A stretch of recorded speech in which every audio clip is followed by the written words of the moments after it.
ഇസ്രായേലിലെ ഹൈഫ റിഫൈനറിക്ക് നേരെ ഇറാൻ ആക്രമണം. ഇറാനിൽ നിന്നും ലബനനിൽ നിന്നും ആക്രമണമുണ്ടായി.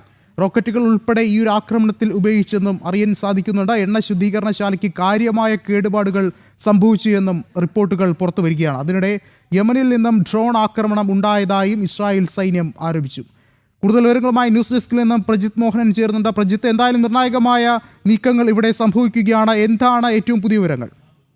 വിഷ്ണു, ഇപ്പോൾ നിലവിൽ പലയിടത്തും ഇസ്രായേലിന്റെ പലയിടത്തും ഈ രീതിയിലുള്ള ആക്രമണങ്ങൾ ഉണ്ടാകുന്നു എന്നുള്ളതാണ് പുറത്തു വരുന്ന റിപ്പോർട്ടുകൾ. അതിൽ ഇറാനിൽ നിന്നും യമനിൽ നിന്നും ലെബനിൽ നിന്നും ഹിസ്ബുള്ളയുടെ ഭാഗത്തു നിന്നും യമനിലെ ഹൂത്തികളുടെ ഭാഗത്തു നിന്നും ഒപ്പം ഇറാനിൽ നിന്നുള്ള ആക്രമണമാണ് ഇസ്രായേലിന് നേരെ ഉണ്ടാകുന്നത് എന്നുള്ളതാണ് ഇസ്രായേൽ സൈന്യം തന്നെ അല്ലെങ്കിൽ അവിടുത്തെ വാർത്താ ഔട്ട്ലെറ്റുകൾ തന്നെ പുറത്തുവിടുന്ന വാർത്തകൾ വെച്ചിട്ടുള്ള വിവരങ്ങളായി നമുക്ക് ലഭ്യമാകുന്നതിൽ ഏറ്റവും പ്രധാനപ്പെട്ടത് ഹൈഫയിലെ എണ്ണ ശുദ്ധീകരണശാലയ്ക്ക് നേരെ ഒരു ആക്രമണം ഉണ്ടാവുകയും അവിടെ റിഫൈനറിക്ക് തീ പിടിച്ചതായിട്ടുള്ള വിവരങ്ങളും പുറത്തു വരുന്നുണ്ട്. ഇതിൻ്റെ ചില ദൃശ്യങ്ങളും ഇപ്പോൾ അടക്കമുള്ള നവമാധ്യമങ്ങളിലൂടെയും പുറത്തു വരുന്നുണ്ട്. എന്തായാലും തുടർച്ചയായ ആക്രമണങ്ങൾ ഉണ്ടാകുന്നു എന്നുള്ളതാണ് ഇസ്രായേൽ സൈന്യം അറിയിക്കുന്നത്. അതിൽ ഇപ്പോൾ ഹൈഫയ്ക്ക് പുറമെ മറ്റ് നഗരങ്ങളിലേക്കും സമാനമായ രീതിയിലുള്ള ആക്രമണങ്ങൾ ഉണ്ടാകുന്നതായി സൂചനകൾ വരുന്നുണ്ട്. ഇസ്രായേലിൻ്റെ പല ഭാഗങ്ങളിലും ഈ രീതിയിൽ ആക്രമണത്തിൻ്റെ മുന്നോടിയായിട്ടുള്ള അല്ലെങ്കിൽ ആക്രമണം ഉണ്ടാകുന്നതിൻ്റെ ഭാഗമായിട്ടുള്ള സൈറണുകൾ, അപായ സൈറണുകൾ മുഴക്കിക്കൊണ്ടിരിക്കുകയാണ് എന്നുള്ളതാണ് അറിയിക്കുന്നത്. അതിൽ മറ്റൊരു പ്രധാനപ്പെട്ട അപ്ഡേറ്റ് എന്ന് പറയുന്നത് ഹൈഫയിലേക്ക് അയച്ചത് ക്ലസ്റ്റർ മിസൈലാണ് എന്നുള്ളതാണ്. അതായത് ഒരു മിസൈൽ അയക്കുകയും അതിൽ നിന്ന് പലതരത്തിലുള്ള സ്ഫോടക വസ്തുക്കൾ പലയിടങ്ങളിലായി ചിതറി വീണ് അവിടെയെല്ലാം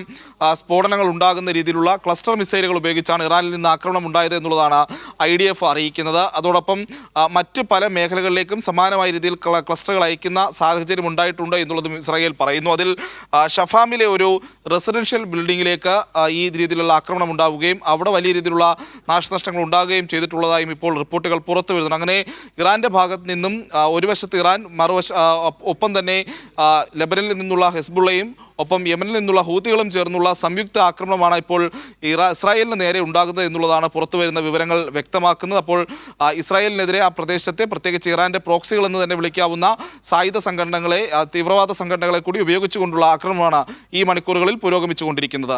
പ്രജിത്ത്, നമുക്കറിയാം കഴിഞ്ഞ ദിവസങ്ങളിലൊക്കെ തന്നെയും ഇറാന്റെ ഭാഗത്തു നിന്നുള്ള ഇത്തരത്തിലുള്ള പ്രകോപനങ്ങളൊക്കെ തന്നെയും ശക്തമായ ചെറുത്തുനിൽപ്പാണ് ഇസ്രായേലിന്റെ ഭാഗത്തു നിന്നൊക്കെ തന്നെയും ഉണ്ടായത്. എന്നാൽ ഇപ്പോൾ വീണ്ടും ഒരു പ്രകോപനം ഇറാന്റെ ഭാഗത്തു നിന്നുണ്ടാകുമ്പോൾ അമേരിക്ക എന്ത് നിലപാട് സ്വീകരിക്കുമെന്നുള്ളൊരു കാര്യം കൂടി ബാക്കി നിൽക്കുകയാണ്. കഴിഞ്ഞ ദിവസമൊക്കെ തന്നെയും ശക്തമായ മുന്നറിയിപ്പാണ് ഇറാന് അമേരിക്ക നൽകിയത്.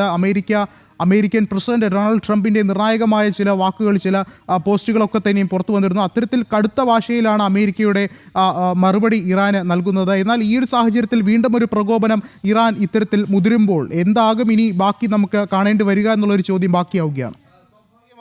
ആക്രമണങ്ങൾ തുടർന്നുകൊണ്ടിരിക്കുകയാണ്. അത് ഇറാന്റെ ഭാഗത്തു നിന്നാലും ശരി, ഇസ്രായേലിന്റെ ഭാഗത്തു നിന്നാലും ശരി, ഈ യുദ്ധത്തിന്റെ ഭാഗമായിട്ടുള്ള പലവിധമായ ആക്രമണങ്ങൾ സംബന്ധിച്ചുള്ള റിപ്പോർട്ടുകൾ ഈ മണിക്കൂറുകളിലും വരുന്നുണ്ട്. ഏതെങ്കിലും രീതിയിലുള്ള സമാധാനത്തിന്റെ രീതിയിലേക്ക് പോകുന്ന സാഹചര്യമല്ല ഉള്ളതെന്ന് തന്നെയാണ് ഈ തുടർച്ചയായിട്ടുള്ള ഈ ആക്രമണങ്ങൾ സൂചിപ്പിക്കുന്നതെന്ന് പറയേണ്ടിയിരിക്കുന്നു. എന്തായാലും രണ്ട് വശത്തുനിന്നും വിട്ടുകൊടുക്കാതെയുള്ള ആക്രമണങ്ങൾ തുടരുന്നു.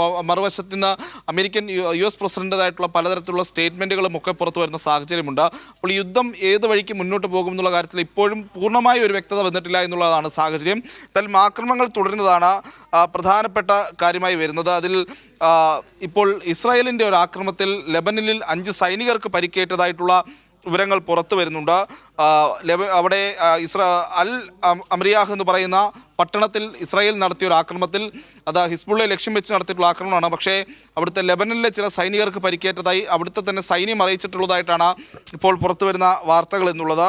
അതേസമയം ഈ ഹൂത്തി വിമതരും കൂടുതൽ ആക്രമണം ഇസ്രായേലിനെതിരെ നടക്കുമെന്നുള്ള പ്രഖ്യാപനവും ഈ മണിക്കൂറുകളിൽ നടത്തുന്നുണ്ട്. അപ്പോൾ സ്വാഭാവികമായും ഇറാനും ഇറാൻ്റെ പ്രോക്സികളും ഇസ്രായേലിനെതിരെ ശക്തമായ ആക്രമണം കടുപ്പിക്കുന്നു, അല്ലെങ്കിൽ ആക്രമണം തുടർച്ചയായി നടന്നുകൊണ്ടിരിക്കുന്നു എന്നുള്ളതാണ് ഈ ഘട്ടത്തിൽ പറയേണ്ട പ്രധാനപ്പെട്ട കാര്യം. ഈ ഹൈഫയിലെ തീപിടുത്തം അതിപ്പോൾ ഇസ്രായേലിലെ ഔദ്യോഗിക വാർത്താ ഏജൻസികൾ തന്നെ സ്ഥിരീകരിച്ചിട്ടുണ്ട്. ഹൈഫയിൽ ഇറാൻ്റെ ആക്രമണ ഫലമായി അവിടുത്തെ ഓയിൽ റിഫൈനറിലുണ്ടായ തീപിടുത്തത്തെക്കുറിച്ച്. എന്തായാലും ടെഹ്റാനിൽ US-ൻ്റെയും ഇസ്രായേലിൻ്റെയും ആക്രമണങ്ങൾ പലവിധമായി തുടരുന്നുണ്ട്. പലയിടങ്ങളിലായി ആക്രമണങ്ങൾ നടക്കുന്നുണ്ട്. തുടർച്ചയായിട്ടുള്ള റിപ്പോർട്ടുകളും സ്ഫോടന ശബ്ദങ്ങളും ഒക്കെ പുറത്തു വരുന്ന സാഹചര്യമുണ്ട്. ഇറാഖിലേക്കും ഈ രീതിയിലുള്ള ആക്രമണങ്ങൾ ഉണ്ടായിട്ടുണ്ട് എന്നുള്ള വിവരങ്ങൾ ഇപ്പോൾ പുറത്തു വരുന്നുണ്ട്. ഇറാഖിലെ മുഹമ്മദ് ആല എയർബേസിൽ ഇപ്പോൾ ഒരു സ്ഫോടനം ഉണ്ടായിട്ടുണ്ട് എന്നുള്ള വാർത്തയാണ് ഏറ്റവും ഒടുവിലായി ഒരു അരമണിക്കൂർ മുൻപെങ്കിലും പുറത്തു വന്നിട്ടായിട്ടുള്ളത്. അവിടെ റോക്കറ്റുകൾ ഉപയോഗിച്ചുകൊണ്ടുള്ള ആക്രമണമാണ് നടന്നത് എന്നുള്ളതാണ് ഇറാഖിലെ ഡിഫൻസ് മിനിസ്ട്രി അറിയിച്ചിരിക്കുന്നത്. പക്ഷേ ഒരു എയർക്രാഫ്റ്റ് നശിച്ചിട്ടുണ്ടെങ്കിലും ആർക്കും മറ്റ് സിവിലിയൻസിന് ആർക്കും പരിക്ക് പറ്റിയിട്ടില്ല, അല്ലെങ്കിൽ ഏതെങ്കിലും രീതിയിലുള്ള ആളപായം ഉണ്ടായിട്ടില്ല എന്നുള്ളതാണ് ഇറാഖ് ഈ ഘട്ടത്തിൽ അറിയിക്കുന്നത്.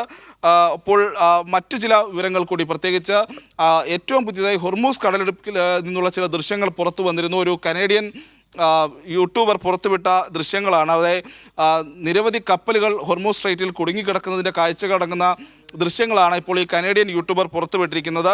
അപ്പോൾ വീണ്ടും ഏതാണ്ട് ഒരു 10 മിനിറ്റ് മുൻപ് ഇസ്രായേലിൽ വീണ്ടും ഒരു മുന്നറിയിപ്പ് സംവിധാനം പ്രവർത്തിക്കുകയും അതിൻ്റെ ഭാഗമായി അപായ സൈറനുകൾ മുഴങ്ങുകയും ചെയ്തിട്ടുണ്ട്. അപ്പോൾ സ്വാഭാവികമായും ആക്രമണങ്ങൾ തുടരുകയാണ്. പ്രത്യേകിച്ച് ഇറാനും ഇറാൻ്റെ പ്രോക്സികളും ഇസ്രായേലിനെ ലക്ഷ്യം വെച്ചുള്ള ആക്രമണം തുടർച്ചയായി നടത്തുന്നു. റോക്കറ്റ് ആക്രമണങ്ങൾ ഉണ്ടാകുന്നു, ബാലിസ്റ്റിക് മിസൈലുകൾ ഉപയോഗിച്ചുള്ള ആക്രമണങ്ങൾ ഉണ്ടാകുന്നു. അതോടൊപ്പം തന്നെ ക്ലസ്റ്റർ മിസൈലുകൾ ഉപയോഗിച്ചുകൊണ്ടുള്ള ആക്രമണങ്ങൾ, പ്രത്യേകിച്ച് ജനവാസ മേഖലയിലൊക്കെ അത്തരത്തിലുള്ള ആക്രമണങ്ങൾ നടക്കുന്നു. പണ്ട് ലോകം മുഴുവൻ ക്ലസ്റ്റർ ബോംബുകൾക്കെതിരെ നിലപാടെടുത്ത സാഹചര്യമൊക്കെ നമ്മുടെ മുന്നിലുണ്ട്. അപ്പോഴാണ് ഇറാൻ ഇസ്രായേലിലെ ജനവാസ കേന്ദ്രങ്ങളെ പോലും ലക്ഷ്യം വെച്ചുകൊണ്ട് ഇത്തരത്തിൽ ക്ലസ്റ്റർ മിസൈലുകൾ ഉപയോഗിച്ചുള്ള ആക്രമണങ്ങൾ നടത്തുന്നതും. ശരി, പ്രജിത് മോഹനാണ് വിശദമായ വിവരങ്ങൾ നൽകിയത്.